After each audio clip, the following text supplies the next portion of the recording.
A graça e a paz, irmãos, nós estamos felizes por mais um dia e nós estamos aqui para continuar o nosso estudo sobre oração e jejum. Hoje, como eu havia falado, a gente vai ficar no tema como orar por alguém que está perto de você e longe de Deus.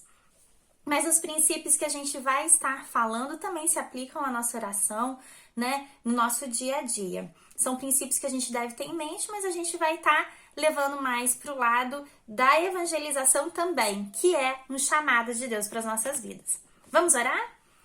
Pai querido, Pai de amor, nós te adoramos, ó Deus. Tu sabes, ó Deus, que te amamos. Tu sabes, Senhor, que te queremos, ó Deus. Tu sabes, ó Deus, que não há nada mais importante, ó Deus, do que a tua presença em nossas vidas, Senhor. O que seria de nós se não fosse o Senhor, ó Pai? Deus, nós te agradecemos porque o Senhor tem cuidado de nós. Te agradecemos pelos teus livramentos, ó Deus. Te agradecemos, ó Deus, pelo teu cuidado constante, Pai. Te louvamos, ó Deus, porque o Senhor, ó Deus, tem se mostrado presente, Senhor, em cada detalhe, em cada momento, ó Deus. E por mais que estejamos passando por lutas e dificuldades, o Senhor está conosco e isso nos dá paz, ó Pai. Deus, em nome de Jesus, agora eu quero te pedir, alcance a cada vida, Senhor, que está, Senhor, precisando da tua presença, de uma palavra tua, que está precisando do teu consolo, Senhor, da tua poderosa mão, ó Deus.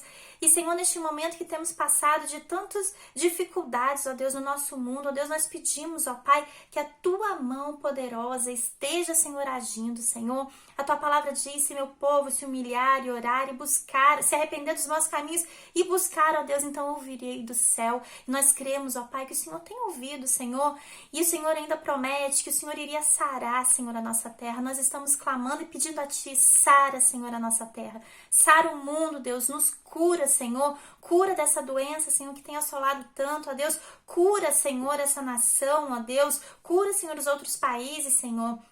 Nós pedimos, traga, Senhor, com teu poder, ó Deus, a cura, a salvação, ó Deus, que tanto precisamos. Nós entregamos nas tuas mãos, ó Deus, crendo que só o Senhor pode, Senhor. Só o Senhor faz maravilhas e não há nada impossível para ti, Senhor. Em nome de Jesus, ouve o clamor do teu povo. É o que nós te pedimos. Amém, Deus.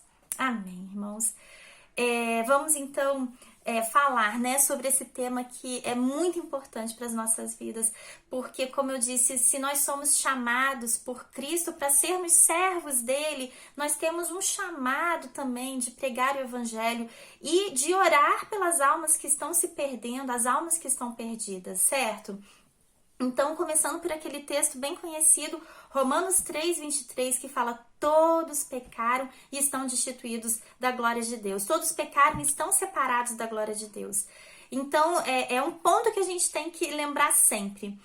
A partir daquela desobediência de Adão e Éden, né, nós herdamos uma natureza pecaminosa. Todos pecaram. A partir daquele ato, o pecado se estendeu a todos e todos somos pecadores e todos precisamos da salvação, certo? E é um ponto importantíssimo. Não tem a ver só com obras, não tem a ver com essa parte, né? Com o estilo de vida. Tem a ver com a natureza do pecado. Isso é muito importante. Então, é reconhecer a natureza, é reconhecer que eu preciso de Deus, porque para ser salvo eu dependo. Então, você pode ter uma vida assim corretíssima, ser honestíssimo, não fazer mal, não falar palavrão, ajudar os pobres, faz tudo, né? Que é uma pessoa assim, nota 1000. Mas se não crê em Jesus Cristo como Senhor e Salvador, então você continua pecador. E continua separado de Deus, né? Então, é o primeiro entendimento. E assim como nós tivemos que ter esse entendimento e nós, né, cremos em Cristo, nós entendemos a nossa necessidade pela salvação, a gente deve também perceber que o próximo também tem essa necessidade. Então, esse é o ponto importante, né? Partindo desse princípio, todos pecaram. Um dia, né, eu também estava separada de Deus, mas pelo sacrifício de Jesus Cristo, eu fui reconciliada com Cristo. Então, a nossa oração tem que ser essa, que aquela pessoa que está separada de Deus, ela seja reconciliada. E a Bíblia fala, e não é por obras, para que vocês não se gloriem, né? Pelo sacrifício de Cristo na cruz. É por crer em Jesus Cristo como Senhor e Salvador. Esse é o texto lá de João 3,16, que é super conhecido, mas a gente vai ler uns outros versículos também, né, que estão à frente. Então, vamos juntos abrir em João 3,16. João 3,16 diz assim, vamos repetir junto, né? O versículo 16, que é super conhecido. Porque Deus amou o mundo de tal maneira que deu o seu Filho unigênito, para que todo aquele que nele crê não pereça, mas tenha a vida eterna. 17. Porque Deus enviou o seu Filho ao mundo, não para que julgasse o mundo, mas para que o mundo fosse salvo por ele. Quem crê nele não é julgado, mas quem não crê já está julgado, porque não crê no nome do unigênito Filho de Deus. E o julgamento é este: a luz veio ao mundo e os homens amaram antes as trevas que a luz, porque as suas obras eram más. Porque todo aquele que faz o mal aborrece a luz e não vem para a luz para que as suas obras não sejam reprovadas. Então a separação está justamente aqui, né? Muitas pessoas elas não chegaram ao entendimento de que elas precisam de Cristo, mesmo tendo uma vida correta, né? Porque não tem a ver com a vida correta, tem a ver com crer em Jesus Cristo como o único Senhor e Salvador. A vida correta depois é um desdobramento do convívio, do relacionamento com Deus. E elas não vêm para a luz para não serem reprovadas. Aí as pessoas também confundem uma outra coisa, e que é um erro nosso da igreja, infelizmente, né? Que elas não vêm para não serem reprovadas. Elas não querem dedos apontados, né? Mas esse não é o papel da igreja. O papel da igreja é mostrar a palavra de Deus, e elas vão ser constrangidas naturalmente pelo amor de Cristo, pela vontade de Deus. A Bíblia é muito clara. Quem convence é o Espírito Santo de Deus, não somos nós. Nós temos um chamado. Todos temos esse chamado, a gente não pode renegar a esse chamado, porque senão nós estamos deixando de obedecer uma ordem, né? Então, a gente não pode dizer assim, não, o meu ministério não é o evangelismo. Não, todos temos um ministério, porque é mais do que um ministério, é um chamado. Deus deu a ordem, ide, pregai o evangelho por toda criatura, né? E sereis minhas testemunhas. Então, é um chamado, é uma ordem. E se a gente nega esse chamado, nós estamos desobedecendo. E a desobediência é um pecado. E é algo que a gente vai ver lá na frente. O pecado faz com que Deus não ouça as nossas orações. Então, a gente deve ter isso em mente. Primeiro ponto, nós também éramos pecadores e fomos alcançados pela graça de Deus. Não foi merecimento nosso. E se não é merecimento, não é um mérito meu, eu não tenho que me gabar, né? Eu tenho que humildemente aceitar e me vestir de tudo que Deus ele tem para mim, né? E recebereis poder, né? Ao serem testemunhas, né? Recebereis o Espírito Santo. Eu não tenho lhes dado o espírito de covardia, mas sim de intrepidez, de coragem, para que preguem o evangelho, para que façam a obra de Deus. Então, e o outro ponto, né, que, como eu estava falando, é um erro da igreja, né? A gente não deve trazer as pessoas para que a gente aponte os erros dela. Esse não é o nosso papel, né? Então, a gente deve, com o nosso testemunho de vida, trazer as pessoas a Cristo. E Cristo vai mostrar através do Espírito Santo. É Ele quem vai revelar. É a luz do Espírito Santo, né? Que vai trazer o entendimento àquela pessoa se ela tem a vida correta ou não, né? Ou como diz a palavra de Deus, para que as suas obras sejam reveladas, se as obras são más ou não. Mas o nosso papel é trazer a pessoa a Cristo e através da oração também, certo? Nós temos um verso muito interessante que está lá em 2 Coríntios 5, 11, que o apóstolo Paulo fala assim: sabemos o que quer dizer temer o Senhor e por isso procuramos levar as pessoas à verdade. Quem é a verdade? Jesus Cristo, né? Ele diz: eu sou o caminho, a verdade e a vida. E conhecereis a verdade, né? E sereis libertos. E ninguém vê o Pai senão por mim, né? Complementando o versículo. Então, Jesus Cristo é a verdade e nós devemos levar as pessoas ao conhecimento da verdade. A verdade através de Jesus Cristo e a verdade através da palavra de Deus que Ele nos revela, né? A respeito de Jesus Cristo. E continuando o texto, para a gente poder complementar esse entendimento do chamado de Deus, lá no verso 18 diz assim: tudo isso é feito por Deus, o qual por meio de Cristo nos transforma de inimigos em amigos dele. E Deus nos deu a tarefa de fazer com que os outros também sejam amigos dele. Em outras versões é explícito aqui. E Deus nos deu o ministério da reconciliação. A nossa mensagem é essa: Deus não leva em conta os pecados dos seres humanos. E por meio de Cristo ele está fazendo com que eles sejam seus amigos. E Deus nos mandou entregar a mensagem que fala de maneira como ele faz com que eles se tornem seus amigos. Certo? E de novo, ministério da reconciliação.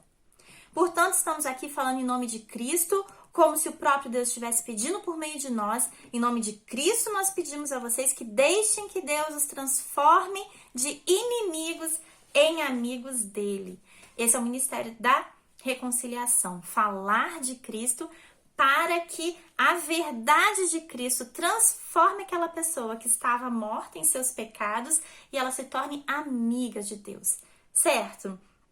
Então, isso é muito lindo, né? É um chamado que Deus tem para que a gente possa trazer pessoas a Cristo. E é muito importante a gente tocar num ponto. Isso não é proselitismo, certo? Falar a verdade não é proselitismo. Mostrar a verdade não é proselitismo. O que é proselitismo? É quando eu quero convencer o outro que a minha religião é melhor do que a dele. E que ele tem que vir para a minha religião porque a minha religião é melhor do que a dele. Não, não é isso. Quando Deus nos chama para o ministério da reconciliação, ele está dizendo que, olha, venham para a luz, para que Deus revele a vocês as maldades, né, do coração, porque todos pecaram e destituídos estão da glória de Deus, para que a partir deste momento vocês deixem de ser inimigos e sejam amigos de Deus através da libertação que há na verdade em Jesus Cristo. Na verdade que é Jesus Cristo. Então, a partir do momento que a gente prega o evangelho, a gente não está fazendo proselitismo. Nós estamos pregando a verdade, nós estamos cumprindo um chamado. E aquele que não quer cumprir esse chamado ou não tem esse entendimento, precisa rever esse conceito em Jesus Cristo. Certo? Porque muitas pessoas, elas estão dizendo que, não vou pregar o evangelho porque para não correr o risco de ser proselitista. Mas não é essa a situação aqui. Não estamos convencendo que a nossa religião é melhor. Nós estamos mostrando a verdade que é em Jesus Cristo. E a Bíblia nos traz essa verdade. Certo? Então, vamos ao tema, né? Devemos ter em mente... O que nós devemos ter em mente ao orar por uma outra pessoa que está longe de Jesus Cristo? Perto de mim e longe de Jesus. Esse perto de mim quem é? Pode ser um familiar querido, amado. Pode ser um vizinho. Pode ser alguém do trabalho. Pode ser alguém que em algum momento da vida, né, está no seu caminho, por um período, né, uma viagem que passou e você está atendendo, ou até mesmo uma situação que vocês se encontraram por acaso e estão ali juntos e Deus te move a orar por aquela vida, por aquela pessoa. Né, às vezes numa viagem no ônibus, numa viagem, né, de avião, é um momento, mas ela está perto de você, é o próximo, né? Ama teu próximo como a ti mesmo. O próximo é esse que está perto de você. É fácil orar por quem a gente ama? Muito fácil, né? Justamente por quê? Porque a gente quer a salvação dos nossos amados, mas a Bíblia também fala: ora pelos teus inimigos, e às vezes o teu inimigo é alguém que está perto também. Certo? Então, vamos verificar o que a palavra diz. A primeiro ponto, a gente viu a questão de Adão e Eva, a desobediência, que nos tornaram, né, separados de Deus. Mas antes disso, em Eclesiastes 3:11, a Bíblia fala pra gente, assim, um texto muito lindo, que ele fala que nós todos... Né? Ele colocou em todos nós a ideia da eternidade. Olha que maravilha. Então, quando nós fomos criados por Deus, toda a humanidade, né? Então, 3:11, olha, tudo fez formoso em seu tempo. Também pôs na mente do homem a ideia da eternidade, se bem que este não possa descobrir a obra que Deus fez desde o princípio até o fim. Claro, nossa mente ela é limitada, mas a ideia da eternidade. E traduzindo, né, para uma linguagem simples, é aquele vazio que todos em algum momento na vida sentimos e temos uma jornada para preencher o vazio. E esse vazio só pode ser preenchido pelo eterno. né? Infelizmente, muitas pessoas buscam preencher esse vazio como se fosse a sensação, a corrida pela felicidade, né? Então, assim, busca preencher esse vazio nas drogas, em vícios, né? Ou em religiões que até levam para mais longe de Deus, porque não tem Deus como centro do que é falado. Mas essa é uma questão, assim, que a gente tem que ter em mente. Todas as pessoas, Deus colocou no coração, na mente, a ideia do eterno. É o vazio que precisa ser preenchido. Então, partindo desse princípio, que todas as pessoas que a gente conhece têm sede de Deus, então a gente é movido para orar por essas pessoas com outro entendimento. Deus já começou a obra dele quando formou aquela pessoa, certo? E ela vai se completar e nós seremos instrumento para que isso aconteça. Então a gente vê. Esse é o primeiro ponto. O segundo ponto é que nós não estamos sozinhos, né? Ele nos dá o chamado da reconciliação que começou pelo sacrifício de Jesus Cristo e nos chamou para esse ministério, mas nós contamos com a ajuda do Espírito Santo, certo? Porque quem convence não somos nós, é o Espírito Santo de Deus. Vamos ver lá em João 16, 8 e 11. João 16... 8 e 11. Quando ele vier, aqui Jesus, né, tava falando a respeito da vinda, né, que ele estaria subindo aos céus, né, vamos ver do 7, olha.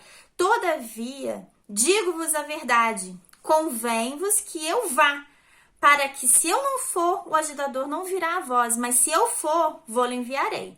E quando ele vier, convencerá o mundo do pecado, da justiça e do juízo. Do pecado porque não crê em mim. Da justiça, porque vou para meu Pai e não me verei mais. E do juízo, porque o príncipe deste mundo já está julgado.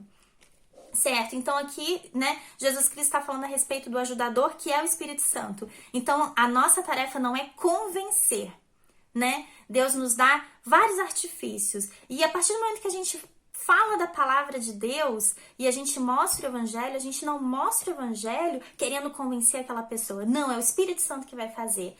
A nossa função é que Deus use nossa boca para que a gente fale do evangelho e que a gente fale abertamente aquilo que está na palavra de Deus. Mas o convencimento, e a Bíblia fala lá em Salmo 35 que é Deus que formou os corações de todos os homens e conhece os corações e as mentes. Então é Ele que no coração e na mente vai trabalhar na necessidade daquela pessoa que está sendo evangelizada. Né? Isso é muito bonito porque isso nos faz ter assim uma noção da grandeza de Deus, né? Deus que formou todos os corações e todas as mentes, é Ele quem conhece, né? Então é Deus que sabe o porquê que aquela pessoa ainda não aceitou Jesus, o que aconteceu na vida daquela pessoa que afastou ela de Cristo, nós não conhecemos. Né? A gente conhece as pessoas que estão próximas da gente, que a gente convive, a gente sabe, ela teve um trauma, aconteceu isso, ela se decepcionou. Mas muitas pessoas que aparecem no nosso caminho, nós não conhecemos o íntimo dela. E nem daquelas que a gente convive, a gente sabe que passa no coração e na mente. Por mais que a gente conheça, a gente não sabe. Mas Deus sabe. E é a partir desse conhecimento e do agir do Espírito Santo é que Ele vai trabalhar no coração daquela pessoa, a necessidade daquela pessoa. Por isso que a gente não deve ter aquela postura, né, de achar que nós é que vamos convencer. Nós não vamos. Nós vamos ser instrumentos. Mas é Deus que sabe aonde Ele vai tocar, o ponto que Ele vai tocar e como que Ele vai agir. E aí entra a nossa fé. E é um outro ponto, né? Quando a gente for orar, a gente tem que orar com fé, né? Sem fé é impossível agradar a Deus. E a gente deve crer que aquele impossível que a gente tá vendo externamente, Deus consegue fazer internamente, certo? Na vida daquela pessoa que precisa de Jesus. Outro ponto, muito importante. Prepare-se para testemunhar com a própria vida e com a palavra de Deus. É impossível a gente começar a orar por uma vida e num determinado momento o meu testemunho não estar de acordo com os princípios bíblicos da palavra. Hoje em dia a gente vê isso, né? Muitas pessoas não se aproximam de Deus, da Igreja de Cristo, por decepção com outras pessoas que se diziam de Cristo, que se diziam evangélicas. A gente vê isso, né?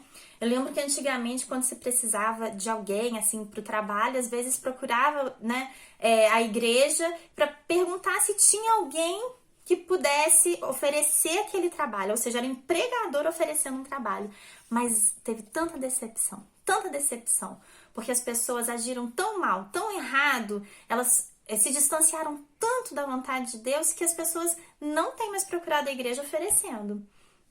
Certo? Então a gente vê isso, né? Pessoas que decepcionaram, que se diziam crentes em Jesus Cristo, mas que a atitude de vida não era. E olha uma coisa muito importante, assim, né? Dentro de casa, quem conhece a gente do jeitinho que a gente é mesmo, é quem convive com a gente. Dentro de casa. Caráter é o que você é quando você tá sozinho.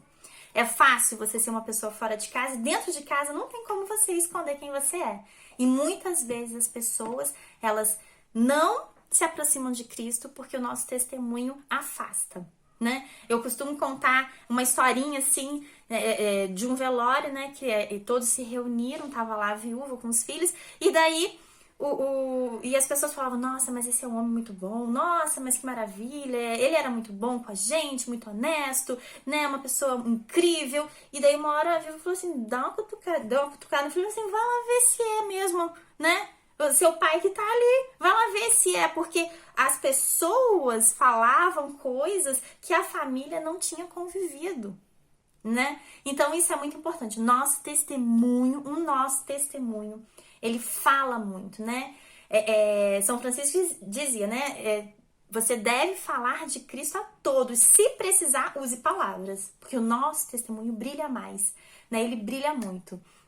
E a palavra é muito clara nisso. A gente deve testemunhar com a nossa vida. E também com a palavra de Deus. Vamos abrir em 1 Timóteo 4,12. 1 Timóteo 4,12. Pra gente poder ver o texto que fala, né? 4,12.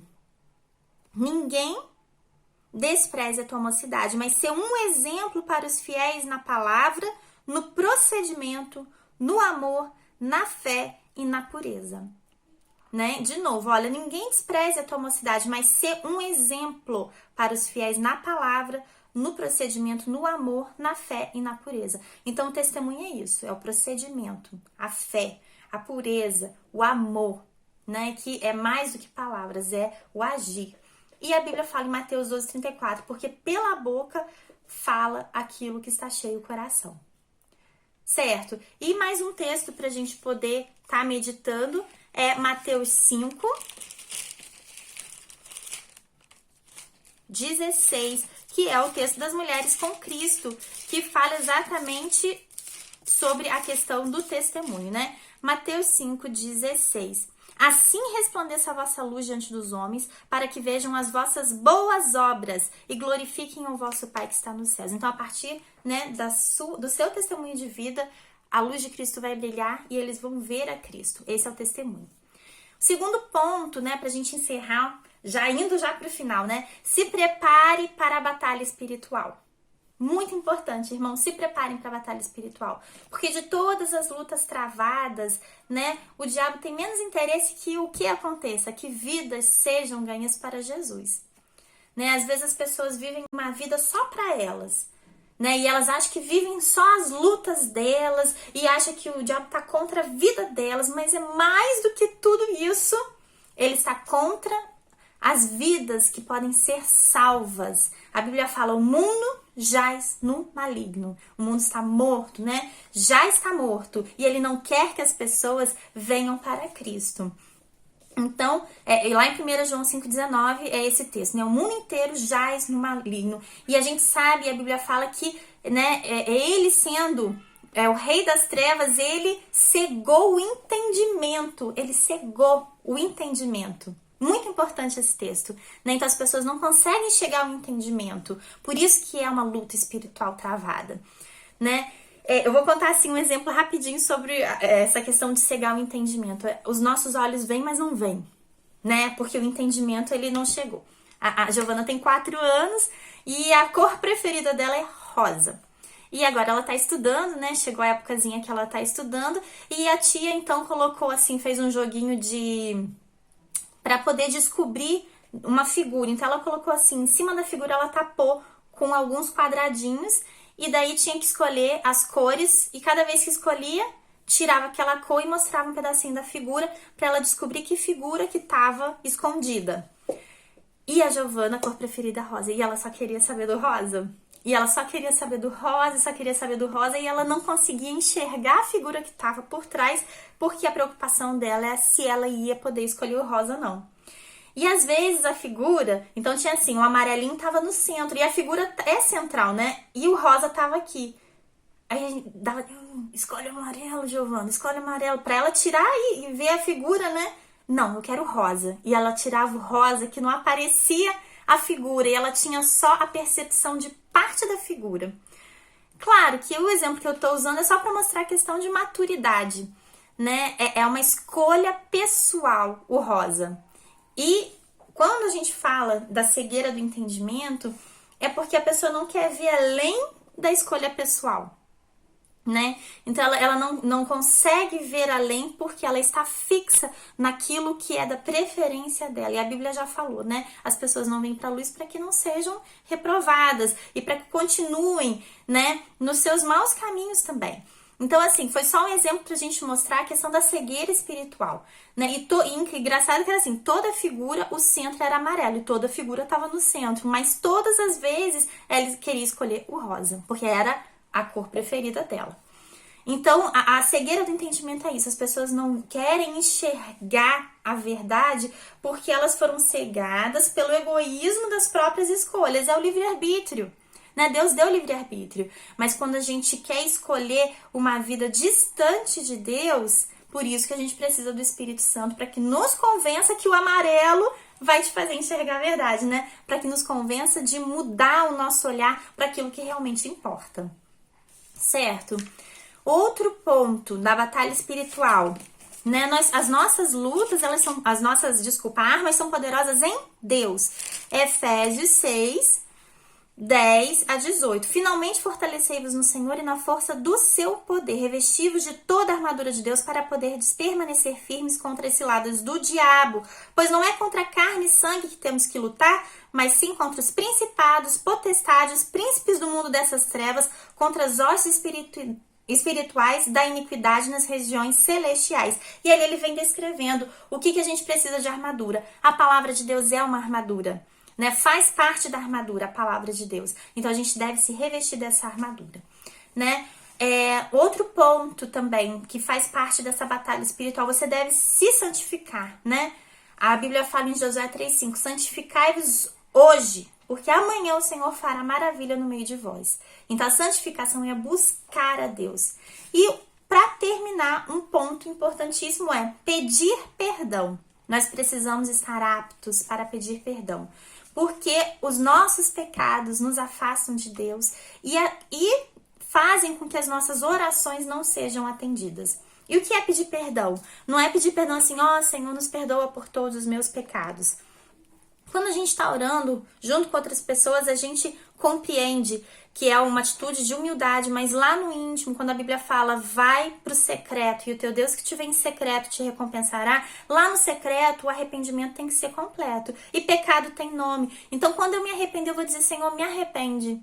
Porque hoje eu fiz errado, porque hoje eu fiz mal, porque hoje meu pensamento pensou errado, porque minha boca falou errado, porque meus olhos viram um erro, né? Então você vai pedir o perdão e vai se arrepender dos seus pecados, né? Então a Bíblia é muito clara, Deus não ouve os pecadores, né? Então a gente precisa perdoar para ser perdoado. Aí a oração de Mateus, Senhor, né, nos perdoe assim como nós perdoamos. E o perdão, ele tá realmente ligado à prática espiritual também. E pedir a Deus com a motivação correta, sem duvidar que o Senhor pode fazer maravilhas. Certo? Vamos ler um texto para fixar essa ideia, né? Um texto de Isaías 59, 1 e 2.